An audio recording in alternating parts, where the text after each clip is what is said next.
بسم اللہ الرحمن الرحیم۔ السلام علیکم دوستو، جیسا کہ آپ کو معلوم ہے کہ اسرائیلیوں کی جانب سے ریڈ ہیفر کی قربانی کی خبریں انٹرنیٹ پر ٹرینڈ کر رہی ہیں۔ سور گائے کی قربانی یہودی روایات میں ایک رسم ہے۔ یہودی قانون کے مطابق موسیٰ علیہ السلام کے زمانے سے لے کر اب تک صرف 9 سور گائے کی قربانی دی گئی ہے۔ سور گائے کو جلا کر اس کی راکھ کو پاک کرنے کی رسم میں استعمال کیا جاتا تھا۔ پھر یہ قربانیاں صدیوں پر محیط ہوئیں، ان کے درمیان اچھا خاصا فرق بھی تھا۔ 10ویں سور گائے کا یہودی روایات کے مطابق انتظار کیا جاتا ہے اور خیال کیا جاتا ہے کہ یہ یروشلم میں تیسرے ہیکل کی تعمیر سے منسلک پاکیزگی کی رسومات کے لیے ضروری ہے۔ دوستو، اب صورتحال یہ ہے کہ آخرکار اسرائیل میں پہلی بار لال بچڑے منظر عام پر آ چکے ہیں، جس کی ویڈیو تھرڈ ٹیمپل بنانے والی تنظیم دی ٹیمپل انسٹیٹیوشن نے ریلیز کی ہے۔ یہ وہ بچڑے ہیں جن کا انتظار یہودی 2000 سال سے کر رہے تھے۔ لال بچڑے ملنے کے بعد یہودیوں کا ماننا ہے کہ مسجد اقصیٰ کو شہید کر کے اس کی جگہ ہیکل سلیمانی کو تعمیر کرنے کا وقت آ گیا ہے، تاکہ یہودیوں کا مسیحا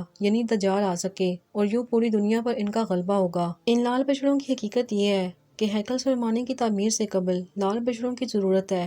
ان لال بچڑوں کی تلاش یہودی دنیا بھر میں بہت عرصے سے کر رہے تھے۔ آخرکار ان کو امریکی شہر ٹیکساس میں لال بچڑے مل گئے، جن کو ستمبر میں خفیہ طور پر جہاز بھر کر اسرائیل میں شفٹ کر دیا گیا۔ یہی وجہ ہے کہ اکتوبر میں غزہ اور اسرائیل کے مابین جنگ کا آغاز ہو گیا۔ آج سے پہلے کئی بار اس طرح کا پروپیگنڈا کیا گیا ہے۔ اسلام دشمن یہودی پہلے بھی اس طرح کا پروپیگنڈا کرتے رہے ہیں کہ ہماری سرخ رنگ کی گائے مل گئی ہے، اور بعد میں یہودیوں نے خود ہی ان خبروں کی تردید کر دی، اور اب ایک بار پھر سے ان کو لال گائے مل گئی ہے، جس کی قربانی کے بعد وہ ہیکل سلیمانی کی تعمیر کرنے جا رہے ہیں۔ اگر 8 اپریل کو لال بچڑوں کی قربانی دے دی جائے تو اس کے بعد مسجد اقصیٰ کو شہید کرنے کی کوشش کی جائے گی، اور اس طرح سے تیسری عالمی جنگ کا آغاز ہو جائے گا، جو پوری مسلم دنیا کو اپنی لپیٹ میں لے لے گا۔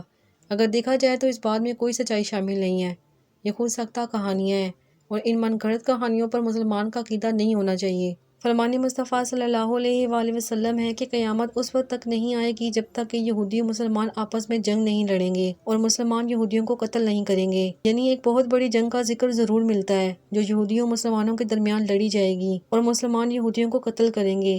یہاں تک کہ اگر کوئی یہودی کسی پتھر یا درخت کے پیچھے بھی چھپا ہوا ہوگا تو وہ درخت اور پتھر خود کہے گا کہ اے بندہ خدا، یہودی میرے پیچھے چھپا بیٹھا ہے، اسے قتل کر دو، سوائے غرقت نامی درخت کے جو صرف یہودیوں کو پناہ دے گا۔ دوستو، ایسی صورتحال میں جہاں فلسطین کے بچوں کو شہید کیا جا رہا ہے، وہاں ظلم و بربریت کی ایک داستان رقم کی جا رہی ہے۔ مسلمانوں کو ان بیہودہ اور من گھڑت کہانیوں پر یقین نہیں کرنا چاہیے۔ ان پر یقین کرنے کی بجائے اپنے ایمان کی فکر کرنی چاہیے اور فلسطین کے مسلمانوں کے حق میں آواز اٹھانی چاہیے۔ ہمیں چاہیے کہ ہم ان من گھڑت کہانیوں پر یقین کرنے کی بجائے اسرائیل کی پروڈکٹس کا بائیکاٹ کریں اور ان مظلوم فلسطینیوں کے حق میں آواز اٹھائیں۔